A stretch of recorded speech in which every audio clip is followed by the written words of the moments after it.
मना किया था ना? मुंह क्यों खोला तूने? सर मुझे कहने दीजिए sir, please sir, please. Sir रुकिए सर रुक जाइए sir please sir. Sorry sir, मुझसे बहुत बड़ी गलती हो गई। इसने बहुत गंदी हरकत की है शिवराम। आप आइए सर। राजशेखर, आपको पता है भैया, मेरे बच्चों ने मेरे पास आकर क्या कहा? तुम शांति रखो, मैं इनसे बात करता हूँ। लेकिन ये बात मुझे तुम्हें बतानी चाहिए थी। नहीं बताई, मुझे माफ कर दीजिए।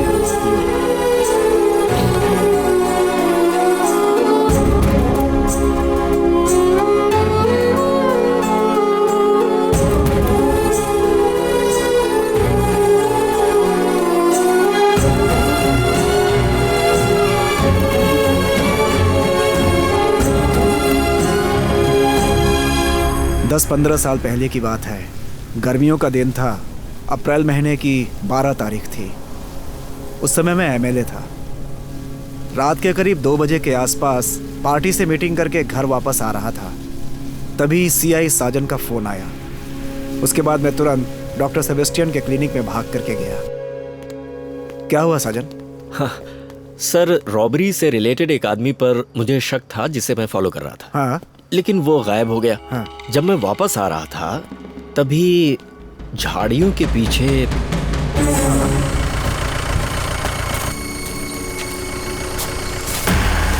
अब आज शाम को बाल मंदिर से चाइल्ड मिसिंग की शिकायत आई थी।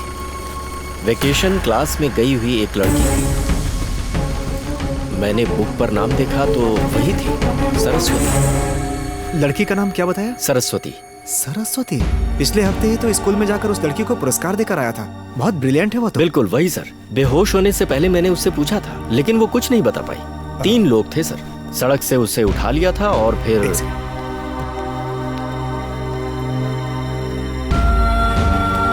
It's terrible.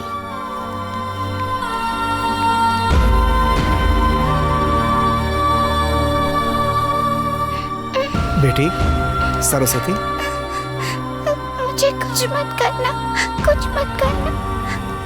जरा इधर आओ। जी।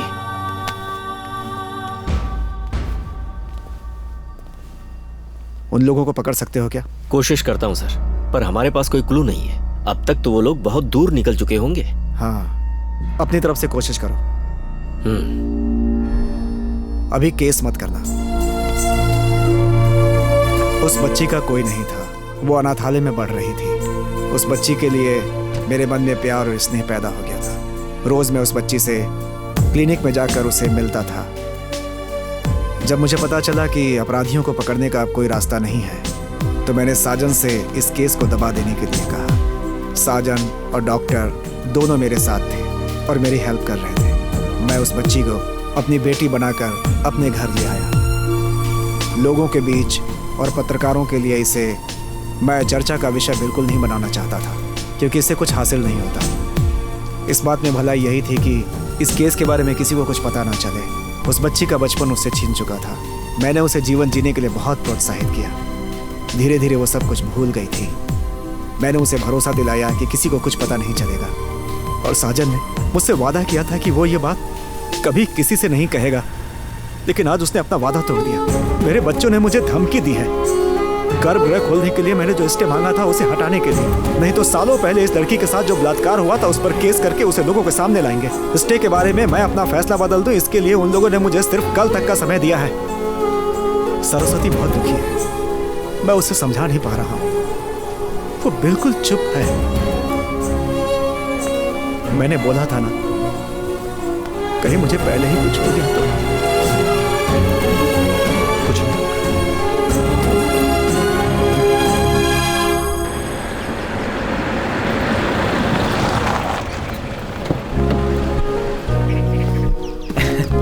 Hey, welcome. The stage is all set. चलो शुरू करते हैं। Even 8:30 is fine. Chill.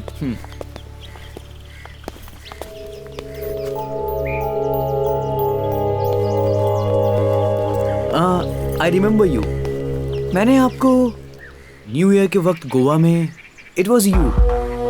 But you know you look different.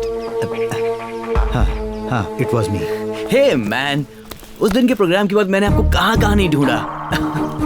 He is a great singer. मेरे गोवा के प्रोग्राम के बीच में ये स्टेज पर चढ़ गए थे।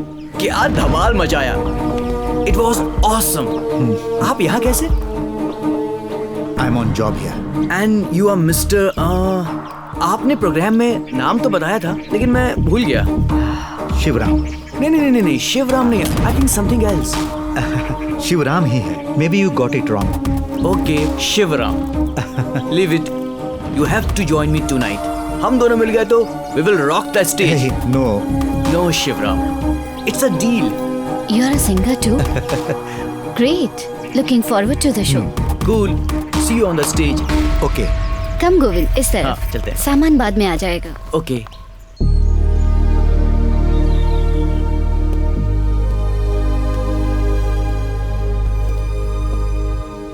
This is Shivram. Hi. Hello. He is the one who evaluates the collection. Cool. इन्हें हमारे खजाने में इंटरेस्ट है। ओके, तो उसी के लिए ये गेट टुगेदर है। पोटेंशियल बायर्स के साथ एक business party. It's not something related heritage resorts project. You are sharp and smart too.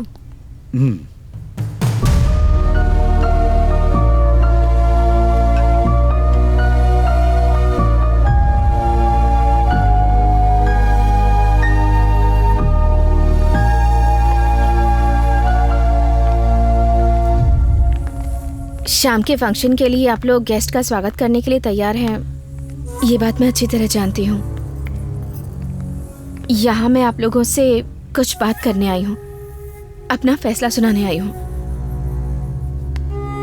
या तो आत्महत्या या तो पागलपन, इनमें से ही कुछ मेरे साथ होता। वहां से मुझे एक नई जिंदगी दी मेरे पापा ने। हर इंसान की तरह मुझे भी जीने का हक है, और वो भी सिर उठाकर। अपनी इस जिंदगी से हम दूसरों की जिंदगी में खुशियां ला सकते हैं, ऐसा इन्होंने मुझे समझाया। आप लोग कोर्ट में केस कर सकते हो, बलात्कार के केस के आरोपियों को ढूंढ भी सकते हैं। मैं इन सब का सामना कर लूंगी, पर वो खजाना सरकार के पास जाना चाहिए। इसके लिए पापा ने जो केस किया है उसे वो वापस नहीं लेंगे। मेरे पापा को मैं हारने नहीं दे सकती, यही कहने यहाँ आई थी। मेरे साथ जो कुछ भी हुआ था वो एक हादसा था, पर आप लोग ये जो कर रहे हैं इसका प्रायश्चित कहाँ करेंगे? कभी सोचा है?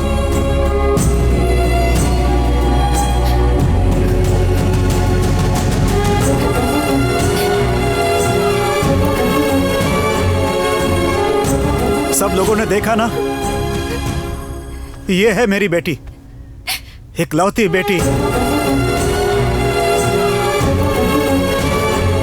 चलो रुको। बेटी कोई भी किसी भी कोर्ट में केस फाइल नहीं करेगा। तुम्हारे साथ मैं हूं बेटी।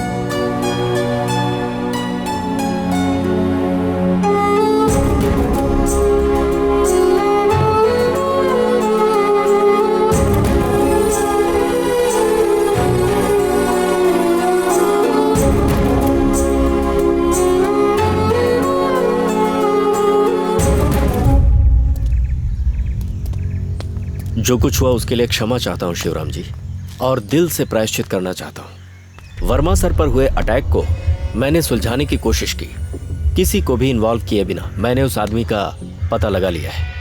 आज रात को मैं उसे आपके सामने लाऊंगा।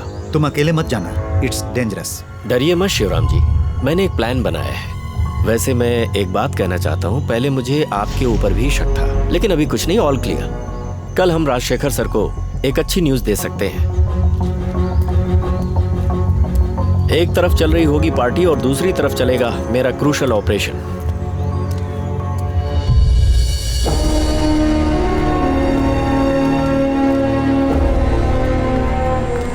भाई जी, जावेद ने बुलाया था। जैसा आपने कहा था वैसा डुप्लीकेट तैयार कर दिया। एक वैन में 12 बक्सों में आज रात तक आ जाएगा। आज रात 12:30 बजे वो हमारी बताई जगह पर कंसाइनमेंट साइन करके हमारे हाथ में दे देंगे। ओके। भाई जैसा आपने बोला था, टनल के अंदर वैसा मॉडिफिकेशन हो गया है। Now it's lit up also. आज रात में हम मिशन कंप्लीट करेंगे, ठीक है भाई जी? यस। भाई जी, are you upset about something? वो लड़की का इंसिडेंट। मैं हमेशा बोलता हूं ना प्रिया, नो इमोशनल बैगेज। लेकिन हम जैसा सोचते हैं हमेशा हमारे साथ वैसा नहीं होता। जिंदगी हमें उलझा देती है। अचानक कुछ ऐसा हो जाता है जिसके कारण हम थम जाते हैं।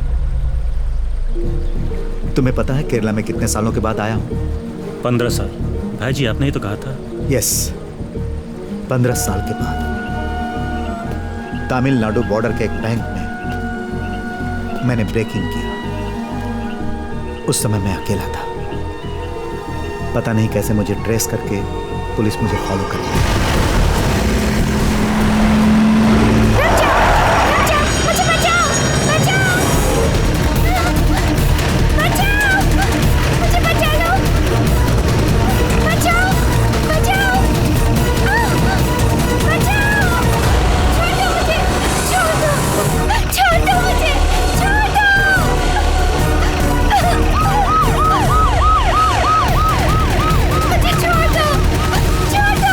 उस दिन जो उसका चेहरा देखा था और बैक मिरर में जो नजारा देखा था वो मेरे मन से कभी नहीं निकल पाया।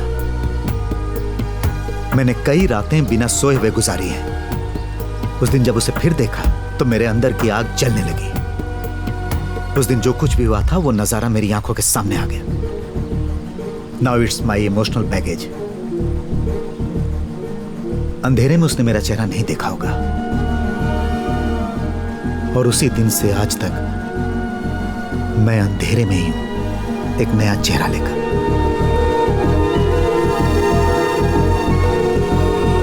भाई जी, आर वी बैकिंग आउट?